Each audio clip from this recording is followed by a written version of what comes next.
We've just lost Carl Higbie. Who was Carl Higbie? He was the face of the AmeriCorps under Donald Trump. He was like one of those staffers who was put in as like one of those temporary guys. He was the chief of external affairs at the CNCS, and it was an appointment by the Trump administration. I don't think he had been confirmed, and I don't know if his position was one that needed to be confirmed. But nevertheless, he had a greatest hits of really one of the more Trumpy of Trump nominees. Here is a clip of Carl Higbie. He was on The Sound of Freedom in December of 2013. Great fucking this show. is a great show. Sounds a lot like racism. The CNCS, incidentally, is the Corporation for National Community Service. So this is a guy who had deep, deep desire to do, to help for communities around this country. And here he is speaking on Sound of Freedom in December 2013. I don't care what color your skin is, but I do care what action you take. Why is it okay for people like Louis Farrakhan to say that white people are promoting birth control to black women because they fear becoming a minority? Oh, I just don't want to be a dad. Are you serious?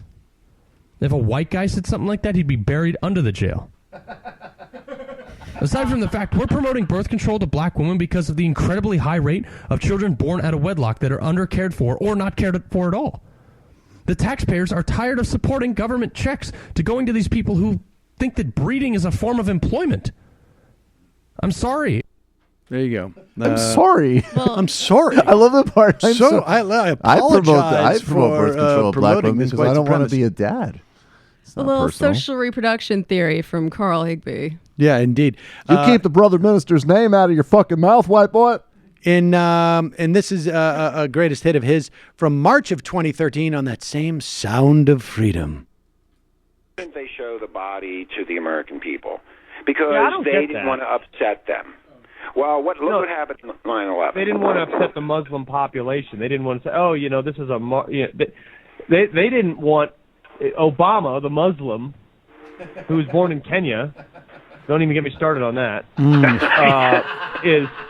Said, I don't want to upset the Muslims because this will really offend the Muslim culture if we show pictures of screwed up bin Laden. Oh, I want him to be on my show. There you go. I really want to host him on Don't even get me CNBS. started on the whole conspiracy theory. And then, what's that? I lost that one. I saved him at the same thing.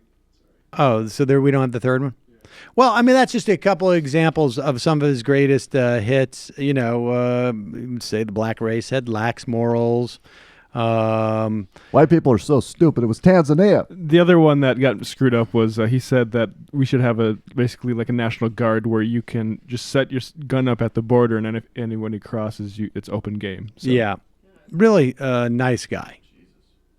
Yeah, Islamophobe, racist, all of that. Anti-gay. In Stephen Miller's Rolodex.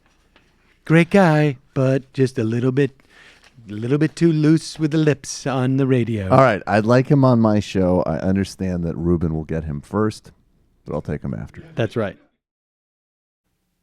Hi, folks. Sam Seder here. We still need your help on our Patreon page. YouTube ads have come back, but not nearly as much as we had before. So if you can help us out, any little bit helps. Head over to our Patreon page right at this URL, and you'll help us keep helping you by making videos